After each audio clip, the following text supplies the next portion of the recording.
Jadi salah satu rumus kalau ingin rumah tangga bahagia itu saling memberikan satu pemberian hadiah materi fisikal. Itu yang sering juga menimbulkan rasa cinta yang bertambah. Misal kalau istri sedang ulang tahun, bapak boleh kasih hadiah misalnya kesukaannya. Ya, mama, masya Allah selamat milad, tambahin emas 2 kilo. Itu rasa cinta bertambah, Pak. Ya. Suami saat milad dimasakin kue kesukaannya misalnya, itu mawaddah. Tapi harta bertambah pun sebanyak apapun, itu tidak mendatangkan kebahagiaan yang sejati kalau tidak ada ketenangan. Itulah sakinah. Itulah sebabnya kenapa sakinah didahulukan sebelum mawaddah. Ya, jadi sekaya apapun, sebanyak apapun harta, kalau rumah tangga tidak tenang, tidak membahagiakan. Ya, coba deh ibu pilih ya, kaya tapi gelisah atau miskin tapi tenang, pilih. Nggak ada pilihan ketiga. Saya tahu pengen senang dan kaya. Ya. Baik, nah itu kuncinya. Baik, hari ini saya juga baru tahu judulnya saat saya duduk. Saya melihat kenali dan waspada musuh hatimu. Ya, baru tahu tadi pembahasan. Tapi ini menjadi penting karena menjadi bagian salah satu unsur pokok dari tugas BPK itu sendiri. Di Undang-Undang Nomor 15 Tahun 2006, di situ ada 19 bab Romawi, 40 pasal. Ditandatangan oleh Pak SBY 30 Oktober 2006 di gampang ya. Di bab yang keempat di pasal 13 itu ada 11 pasal tentang pengangkatan dan pemberhentian anggota BPK A sampai dengan K. Nah, dari 1 warga negara Indonesia, 2 beriman dan bertakwa pada Tuhan Yang Maha Esa, sampai yang ke-11 nanti tidak sedang payunit. Saya kira awas tuh. Nah, di poin nomor 2 itulah korelasinya dengan materi yang kita bangun saat ini. Dalam rangka nanti mewujudkan cita-cita negara kesatuan Republik Indonesia yang adil dan makmur. Pondasi pertama di pasal menimbang poin A sampai dengan D, nanti di poin A-nya tugas pokok BPK. Turunan dari fungsinya adalah judul dari pembahasan pagi ini untuk kita semua. Ya, kenali, tak kenal maka tak. Jangan langsung sayang aja Bu. Ya, ta'aruf ya. Kan kenal itu tidak harus sayang. Ya, ibu kenal suami tetangga kan nggak harus langsung sayang, bahaya. Ya, ta'aruf, kenali. Jadi kita akan buka dengan cepat. Untuk sampai kepada hati, kita mesti bedah dulu tentang anatomi keadaan diri kita. Kalau tentang fisik, yaitu ranahnya nanti ada di biologi dan turunannya. Tapi sekarang kita ingin tahu dulu tentang diri kita sampai ketemu hati. Dari hati itu nanti tahu unsurnya, dari unsur bagaimana mewaspadai. Jadi kurang lebih itu gambaran singkatnya. Nah, topik utamanya, mari kita mulai dan saya mohon izin berdiri ya, untuk mudah terlihat dan mudah menyampaikan turunannya. Baik, para ibu sekalian dan bapak yang tergabung, ini mohon izin terlihat, ibu kelihatan tuh? Kelihatan ya, alhamdulillah. Itu BPK ini imannya luar biasa istri saya ini. Saya belum tulis sudah kelihatan. Belum saya tulis sudah kelihatan Pak, memang Masjid Al-Hasid ini karomahnya tinggi. Kita tulis dulu, saya cek sebentar ya, bismillah. Manusia. Ini sekaligus mengecek apakah jamaah yang hadir pagi ini manusia semua atau barangkali ada malaikat yang sedang menyamar. Disebut manusia jika setidaknya memiliki 3 unsur utama. Oke, 1, ada fisiknya, bodinya, tubuhnya. Saya agak cepat. Yang kedua, ini ada akalnya yang membedakan nanti dengan hewan. Ini sumber pikiran ada di sini. Yang ketiga, ada rohnya, ada spiritnya. Ini inti kehidupan kemanusiaannya dari sini. Oke, saya pelan-pelan. Jadi disebut manusia bila ada 3 unsur ini. Hilang salah satunya, maka hilang unsur kehidupan dalam kemanusiaannya. Kita beri contoh. Ada fisik, ada akal, ada roh. Rohnya hilang, tidak ada. Maka ini meninggal. Selesai, wafat. Ya. Kemudian hilang akalnya, tidak akal, tidak ada. Maka ini hewan. Ya, karena itu hewan tidak berakal. Nah, kalau hewannya berakal, bahaya. Kadang-kadang kita sering oleh Allah diberikan motivasi, gambaran, belajar dari hikmah kehidupan hewan untuk memfungsikan akal dan cara berpikir kita. Contoh, ibu yang kadang-kadang ada dorongan untuk berkeluh kesah tentang rezeki. Tambah ini, cicilan ini, tutupan ini, pengen banyak, pengen sedikit, dan sebagainya. Itu ada yang sangat menarik, kita diminta belajar dari cicak dan nyamuk. Misal, bahkan orang tua kita itu tidak banyak teori, dikasih lirik aja, sederhana. Ya, cicak makanannya apa Bu? Nyamuk. Baik, sekarang nyamuk punya sayap tidak? Punya. Cicak? Bagaimana keadilan Tuhan menjadikan satu hewan, makanannya bisa terbang, yang makannya nggak bisa terbang, Pak? Coba. Dan cicak itu bergeraknya bagaimana? Merayap. Di mana? di dinding, ya.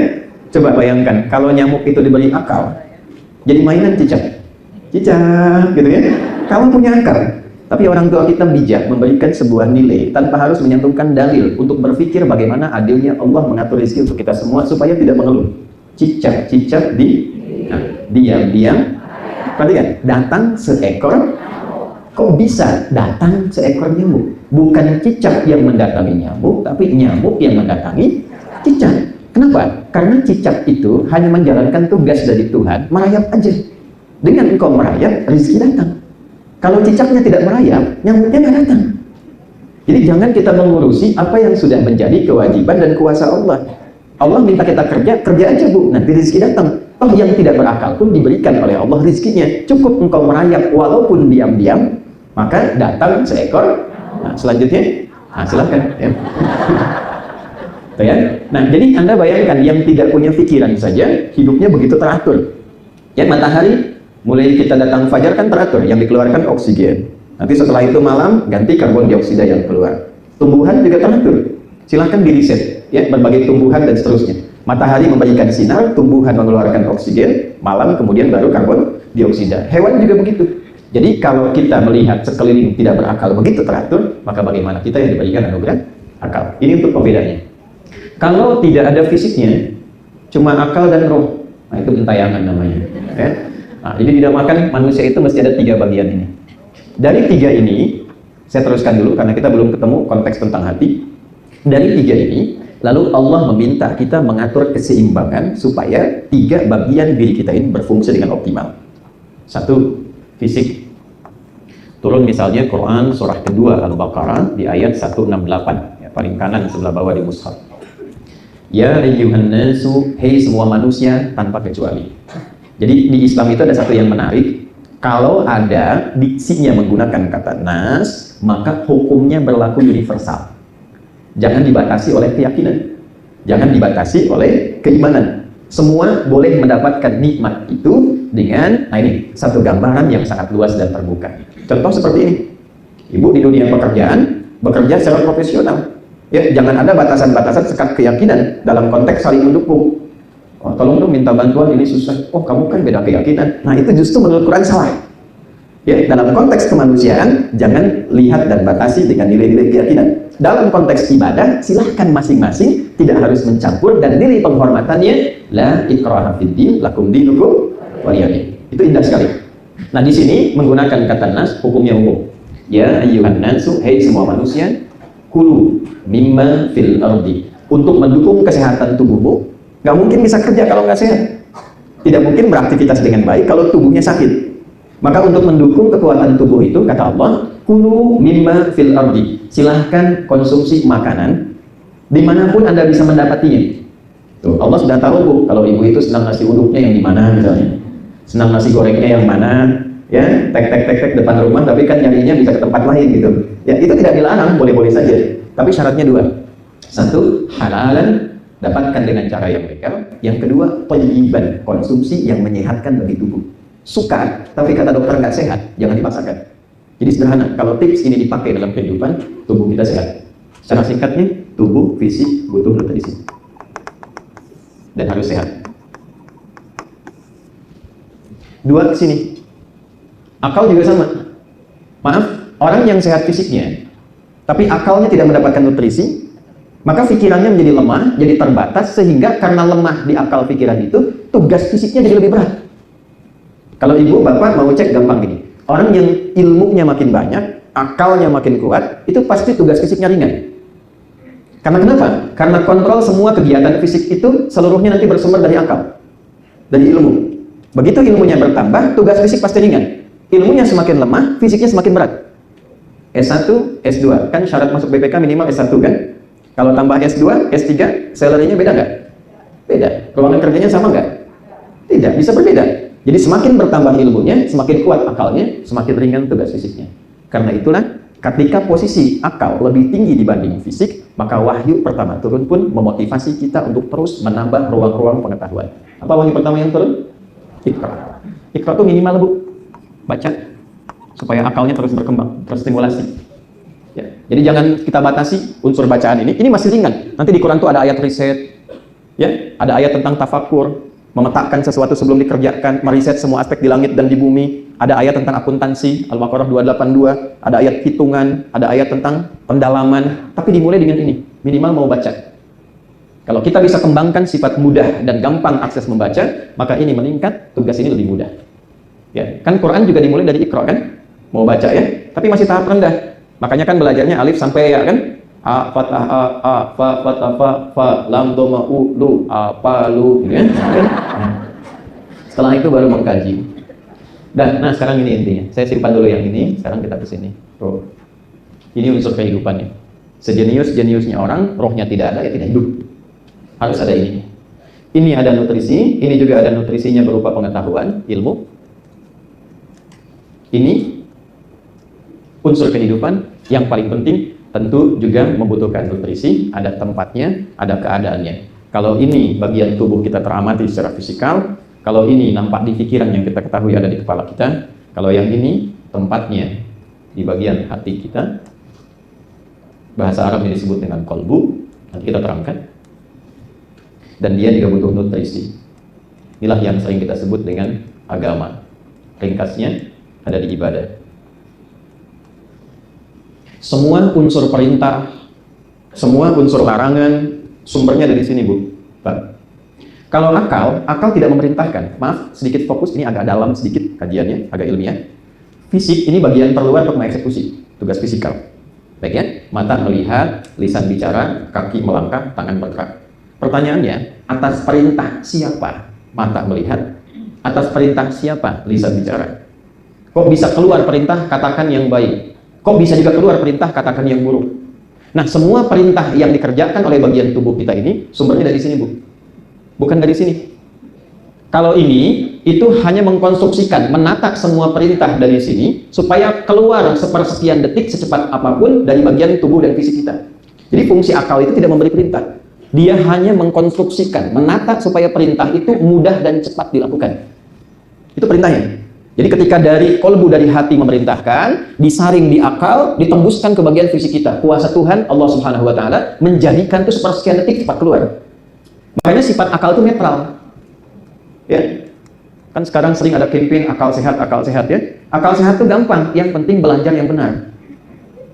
Yang sekarang jarang dikaji itu adalah jiwa yang sehat. Kolbu yang sehat, hati yang sehat. Karena di sini semua sumber perintah dan larangan muncul. Di sini semua sumber kehidupan ini berasal. Jadi kalau di sininya tidak sehat, ibu pintar, jangan ibu dah, yang di luar saja. Okay? Misal ada orang pintar, tapi di sininya kotor, tidak baik. Maka kepintarannya hanya akan digunakan mengeksekusi yang kotor itu supaya cepat dilakukan. Tapi kalau isinya di sini baik, maka semua yang keluar dari isi hati ini ditembuskan ke akal supaya cepat dikatakan atau dilakukan oleh bagian fisik kita. Paham sih? Halo? Maaf ya, Bu ya, agak ilmiah sedikit, agak serius sedikit. Nah, kalau sudah paham ini, baru kita sampai ke hati. Membahas di sini, baru masuk kepada temanya.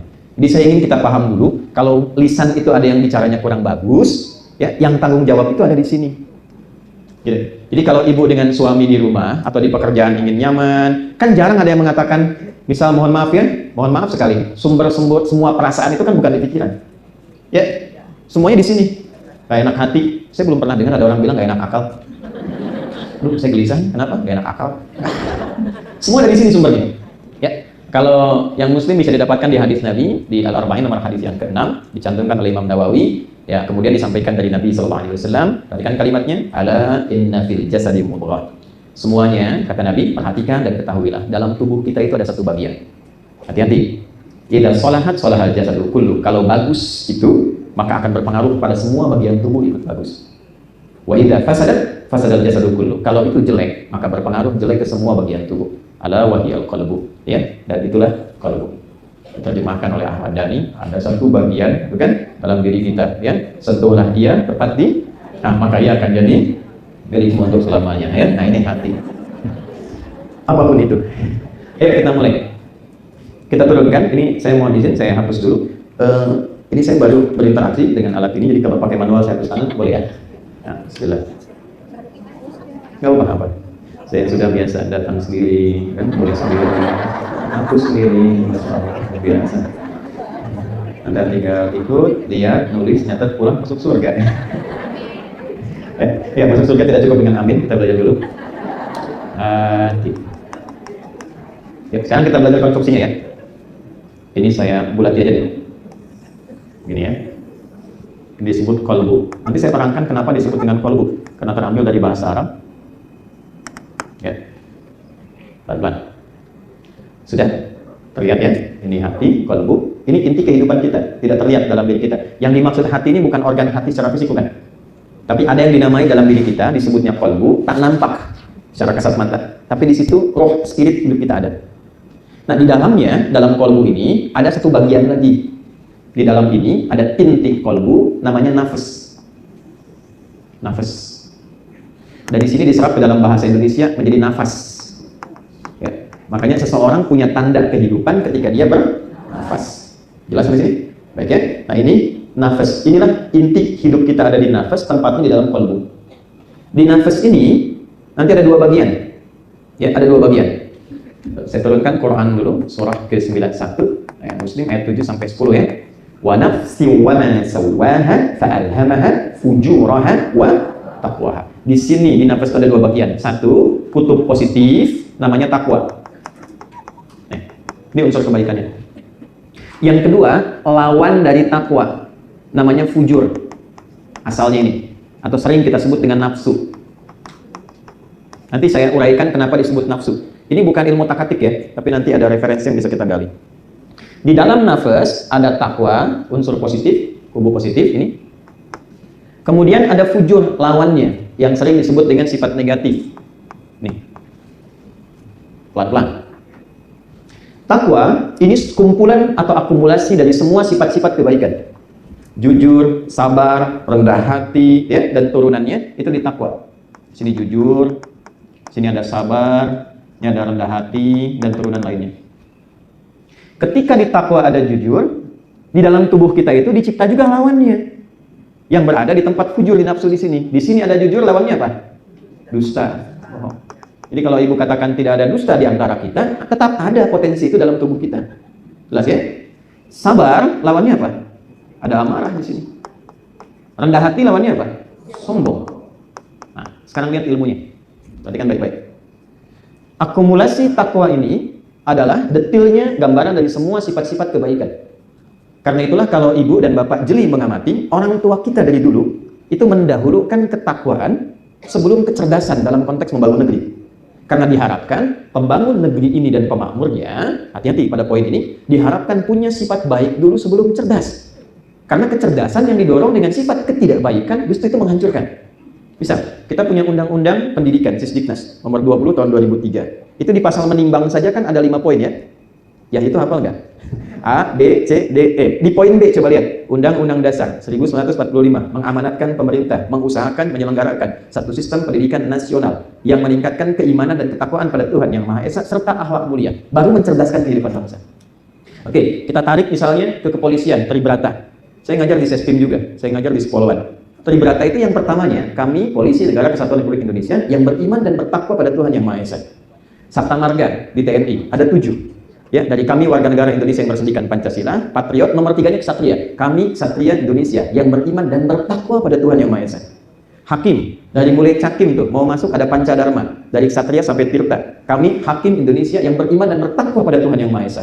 BPK juga sama. Tadi kan bab yang keempat pasal 13 dari 11 untuk keanggotaan BPK, nomor 2-nya beriman dan bertakwa pada Tuhan Yang Maha Esa. Karena itulah kemudian ini diikat dengan pasal 1 di Pancasila pada setiap turunan keputusan berbangsa bernegara. Undang-Undang BPK nomor 15 tahun 2006 itu dibukanya dengan kalimat dengan rahmat Tuhan Yang Maha Esa. Keputusan Presiden juga sama. Turunan rahmat Tuhan itu ini ke sini. Nukleusnya ini, intinya takwa. Jadi berbahagianya kita dan satu-satunya di muka bumi ini negara yang dari dasar perundangannya dan turunan penjagaan pada bangsanya yang menyantumkan sifat takwa itu hanya Indonesia. Silakan Bapak Ibu cek, event itu di negara Timur Tengah tidak ada satupun negara yang menyantumkan pada undang-undang dasar turunannya sampai jadi instrumen kebangsaan dengan sifat takwa kecuali Indonesia.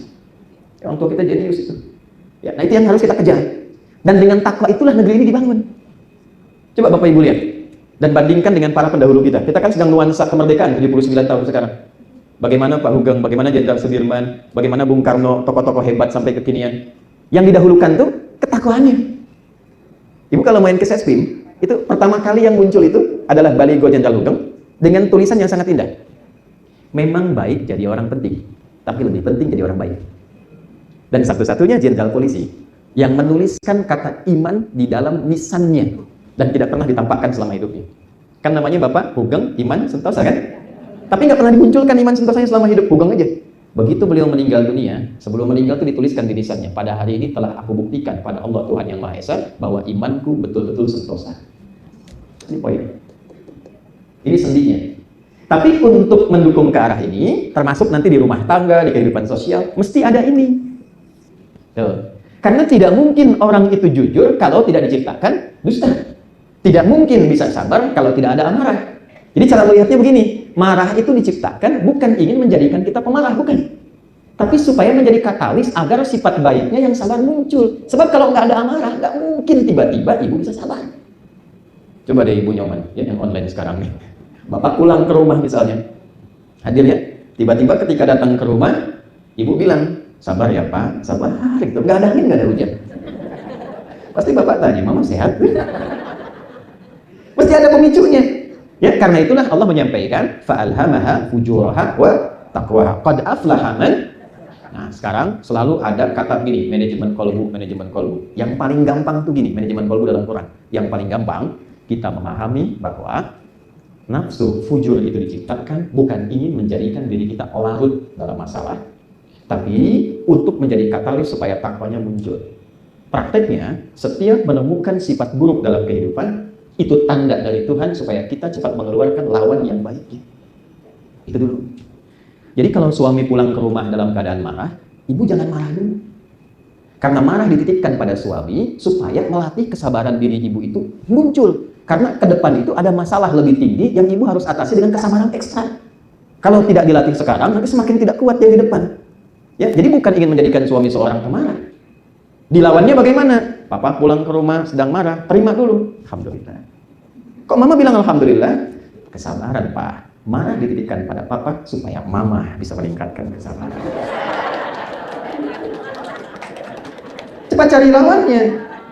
Suami datang marah, ibu nanya, kamu kenapa? Emang kenapa? Gak nyambung. Lawan.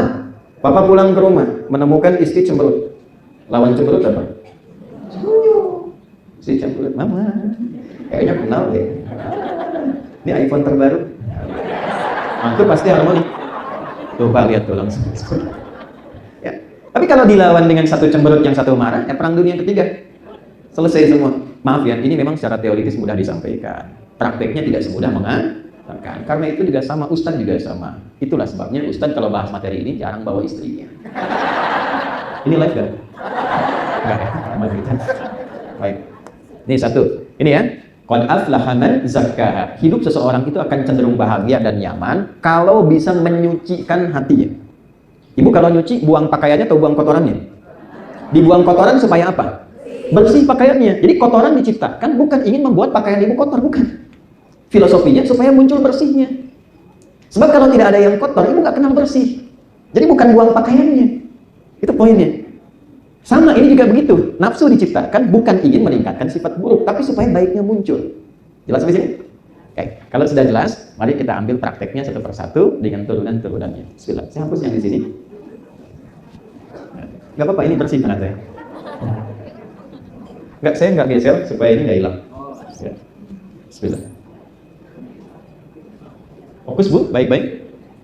Kan kita belum ketemu ini baru kenali, waspada kan belum? Ya. Saya turunkan lagi ya, sini.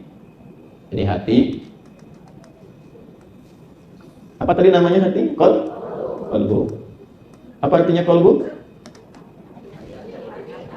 Hati. Artinya hati, kolbu ya. Oke. Kolbu itu asal katanya dari kolubah, yang terbolak-balik. Yang selalu bikin gak tenang. Kenapa? Karena di dalam kolbu ini tadi ada pertentangan, pergulatan antara takwa dengan nafsu. Jadi selalu membuat suasana hati kita itu tidak normal, tidak tenang. Karena selalu ada pilihan. Ibu bangun tidur aja kan pilihannya bisa banyak. Apakah langsung ke kamar mandi? Apakah lihat status di WA, kan? Atau ingin kemudian ngecek yang lain? Kan pikiran banyak kan? Nah, yang menentukan gejolaknya di sini. Tapi yang memberikan pengaruh siapa? Dan bagaimana cara mengambil keputusannya? Nah, inilah yang penting untuk kita uraikan pada saat ini. Bagian pertama secara internal sudah kita bahas. Kalau sedang menemukan mood yang tidak enak, tidak baik, cepat cari lawannya yang baik. Itu cara mudah mengatasinya. Ya, kalau dalam bahasa agamanya husnudzan, ambil perangkat yang baiknya untuk menutup yang jeleknya. Itu semakin mendamaikan hati itu lebih tenang. Itu poin utamanya. Ya, jadi kalau ada tetangga lewat tidak nyapa, hati-hati. Yang ibu harus waspadai, jangan sampai yang ini dominan keluar. Sombong dia tuh nggak nyapa gitu kan? Nah kan, kemarin aja dia begitu saya yang ini kan, nah itu nggak selesai. Cepat cari lawannya. Oh dia tidak nyapa, lawannya nyapa. Kita yang panggil, Jeng apa kabar? Maaf nggak kelihatan, saya buru-buru ini anak terjatuh. Oh ternyata sebab itu menjadikan dia lewat tidak nyapa. Jelas? Ya, cepat cari lawan yang lebih mudah. Ini poin secara internal. Saya turunkan ke bawah, mohon izin dengan cepat. Di dalam kolbu ada apa tadi? Ada nafas. Saya cepat. Di dalam nafas ada takwa, sifat baik. Di sini ada lawannya fujur atau yang kita kenal dengan nafsu. Tenang Bu ya. Sekarang kita ke bagian yang paling penting yang jarang dibahas. Jarang sekali materi ini diurai bahkan di pengajian-pengajian. Karena umumnya orang ingin lebih senang cari yang positifnya, jarang belajar yang negatifnya. Ibu kalau selalu tahu di jalan itu yang lurus dan tidak macet, akan kaget ketika harus melalui jalan yang berlubang dan penuh dengan kemacetan. Karena itu penting juga kita belajar lawannya supaya kita mengetahui cara menghindarinya. Saya buat kotak yang lebih besar lagi. Bagaimana tiba-tiba kok dorongan takwa itu bisa muncul di tubuh kita? Yang muslim pernah nggak merasakan begini? Allahu Akbar, Allahu Akbar. Terus di hati ada suara, cepat, sudah azan. Pernah nggak begitu? Dari mana sumber suara itu? Udah, jangan main tebak-tebakan. Kalau tidak tahu, katakan Allahu a'lam, itu paling gampang. Ya? Dari mana sumber suara itu?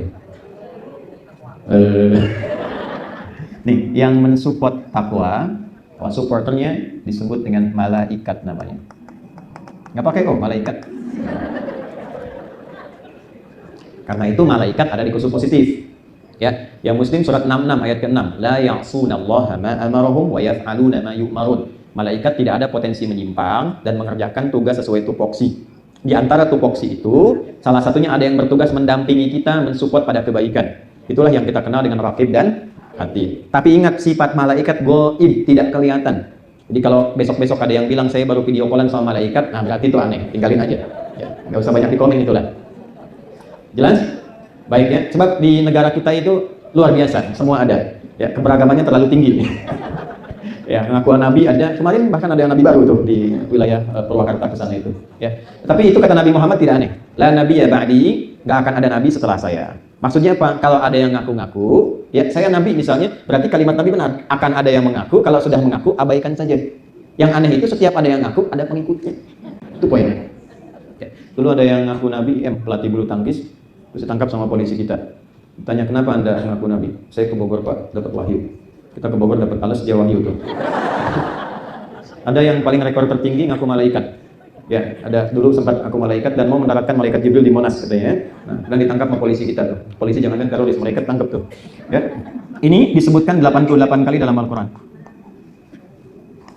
Fokus. Tapi setelah adzannya selesai dalam hadis, fa idza tuwiba fa'ada. Begitu la ilaha illallah. Pernah enggak ada begini? Tenang, baru adzan, belum komat. Ah, tuh lihat tuh. Ada apa sakit ya? Ada. Tuh, itu siapa? Oh ya, nah ini poinnya. Kan kita gimana bisa waspada tentang keadaan di hati kalau nggak kenal.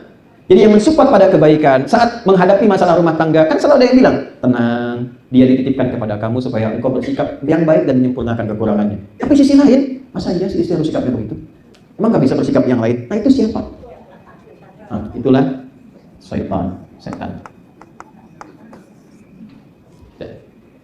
Setan di dalam Al-Quran juga disebutkan sebanyak 88 kali. Jadi memang tidak berhenti. Sepanjang kita hidup, malaikat memberikan support, setan memprovok. Jadi provokator hati itu ya setan. Sepanjang manusianya hidup, ya setan juga berdinas. Ya, makanya yang tidak digoda setan itu yang sudah meninggal. Ini kurang kerjaan setan menggoda orang meninggal. Udah. Jadi kalau ibu nggak pengen digoda setan, ya silakan. Ini pasti ini. Semua apapun, ibu di sini pun pasti itu merasakan dalam hatinya beda-beda. Yang satu nyata, yang dua bilang dalam hatinya, Ustaz kapan selesai ya? Saya juga banyak kerjaan. Itu selalu ada itu. Ya, selalu dalam keadaan apapun akan selalu ada dua dorongan. Dorongan kebaikan, dorongan keburukan. Nah, yang kita sekarang bahas, karena topiknya mewaspadai, kan nggak mungkin mewaspadai malaikat. Ya, Allahu Akbar, Allahu Akbar. Ayo sudah ada waspada nih, waspada. Nggak mungkin. Yang kita waspadai pasti sisi yang negatif, yang ini. Ya. Nah, problemnya saat ini, kebanyakan bahkan di Muslim, sering menghafal yang positifnya saja. Yang ini jarang dikaji. Malaikat ibu hafal, ada berapa jumlahnya yang kita kenali? 10, bahkan ada liriknya, Jibril, Mikail, Israfil, sampai ke Ridwan. Setan pernah nggak dihafalkan? Kan? Surga belajar kan, sampai tahu pengen ke surga Firdaus. Tapi neraka nggak pernah dikaji. Coba saya tanya, surga berapa pintunya? 8, neraka berapa? 7. Udah pernah dikaji belum? Bagaimana bisa menghindarinya? Itu yang dikomen oleh sahabat Ali bin Abi Thalib. Banyak orang pengen ke surga, tapi tidak memahami dan mengerjakan amalan surgawi. Banyak orang pengen terhindar dari neraka, tapi tidak sedikit perbuatannya mencerminkan ahli neraka. Ya, nah kalau ada fikih malaikat, tidak salah pagi ini kita belajar fikih setan. Fikih itu maksudnya paham, mengerti. Kita belajar sampai paham setan itu siapa, dari mana munculnya. Tidak usah tahu wujudnya, karena nggak tertarik juga saya. Yang penting fungsinya apa. Supaya saat ibu merasakan suasana tertentu yang tidak baik, ibu ngerti, oh ini setan ini yang sedang berperan. Dan cara mewaspadainya bagaimana?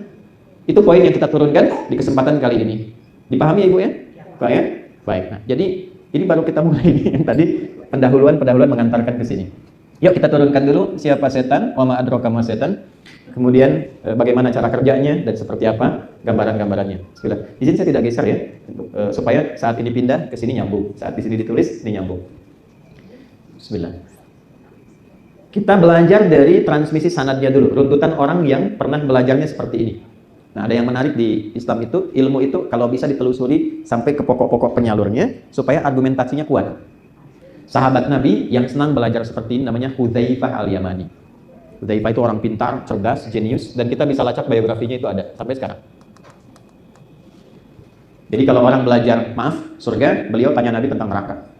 Orang tanya malaikat, beliau tanya tentang setan. Sahabat risih, kamu kenapa sih beda sendiri? Kata Hudzaifah, kalau orang selalu belajar tentang surga, tidak tahu neraka, maka tidak tahu cara menghindari perbuatan yang dirumuskan ke neraka. Kalau orang belajar tentang banyak malaikat, tidak pernah tahu setan, maka dia akan sulit mewaspadainya. Jadi sanad pembelajaran kita menyambung ke salah satu unsur sahabat tentang keterangan ini. Baik, siapa setan? Ada yang tahu? Boleh angkat tangan. Kita mulai dengan 5 juta. Saya serius. Ya, 10 juta. Umroh. Waktu habis. Udah. Waktu habis. Setan. Kita turunkan ke sini pakai bahasa Arab dulu. Ini kan dari bahasa Arab syaitan. Ya. Tahan ya Bu, Pak, pelan-pelan. Setan itu dari bahasa Arab syaitan. Syaitan itu akar katanya dari kata syaitana, gini. Ya. Saya mohon maaf sebesar-besarnya, saya tuliskan dengan rinci nama-nama ini supaya nanti ibu dan bapak bisa waspadai. Pesan dari Nabi, kalau namanya ada kemiripan apalagi sama, cepat ganti ya. Jadi kita turunkan satu-satu nih. Syaitana. Syaitana itu artinya yang menjauhkan dari semua nilai kebaikan. Oke, ada dua arti, yang menjauhkan dari semua nilai kebaikan atau yang terlempar ya dari kebaikan. Menjauhkan dari kebaikan atau terlempar dari kebaikan. Makanya sering kita katakan a'udzubillahi minasyaitonir rajim, itu yang dilempari.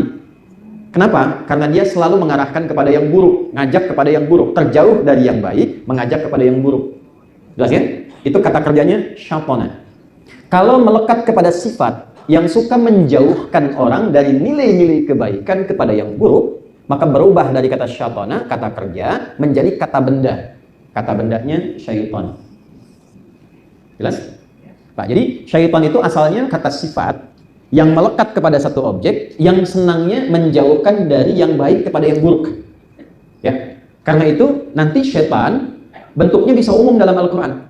Karena kata netralnya dalam bahasa Arab punya sifat yang satu saja, setiap menjauhkan dari yang baik kepada yang buruk. Jadi kalau satu kali suami ibu ngajak kepada yang buruk, maka suami ibu sedang menjadi bukan saya yang bilang patut, ya, sedang menjadi tidak normal, karena seharusnya ya, ia mengarahkan pada yang baik-baik. Ini yang terlempar. Jadi kalau sifat Tuhan Rahim dengan rahmat Tuhan yang Maha Esa, sifat syaitan Rajim.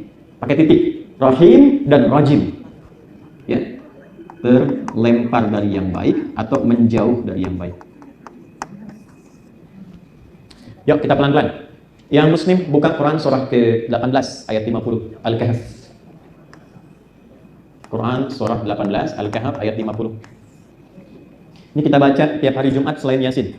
Yasin malamnya, paginya Al-Kahf. Ya, sayangnya Al-Kahfi atau Al-Kahf ini kebiasaan yang kurang mungkin harus ditingkatkan ya Pak, Bu. Diusahakan kalau ngaji sudah lancar, pelajari artinya. Lalu pahami hikmahnya. Misal, di Al-Kahfi itu kan ada 4 kisah viral. 4 kisah viral ini sebetulnya itu gambaran hikmah kehidupan yang akan selalu kita alami dalam hidup. Dalam era apapun. Ya, dalam era apapun. Nah, di antara kisah-kisah viral ini nanti ada pemuda-pemuda yang mempertahankan keimanannya. Ya, ada yang kedua tentang kisah orang sukses dengan orang sederhana yang dialog, yang kesuksesannya dibanggakan. Artinya apa? Orang sukses itu cenderung menghadirkan kebanggaan akan kesuksesannya. Dan di balik kebanggaan itu kadang melahirkan sikap yang kurang baik. Ya. Turunkan lagi, ada kisah Nabi Musa dengan Khidir. Lalu ada kisah Dzulkarnain penguasa ya di seluruh bagian lapisan bumi. Jadi kalau ibu ingin menjadi penguasa, bapak penguasa yang baik, maksud penguasa ini bisa menjangkau kesuksesan yang luas, maka belajarlah dari kisah-kisah ini. Nah, di antara turunan itu ada di ayat ke-50 yang berbicara tentang genealogi setan. Ya. Perhatikan kalimatnya. Wa idh qulna lil malaikati isjudu li adama fasajadu illa iblis kana minal jinni fa fasaqa an amri rabbi. Oke. Berarti kita punya nama, satu iblis, malaikat sudah, kemudian ada jin. Setannya belum ketemu. Ketika kami perintahkan kepada Adam, perhatikan kalimatnya, saat kami perintahkan, saya koreksi, kepada seluruh malaikat untuk hormat kepada Adam atas perintah Tuhan.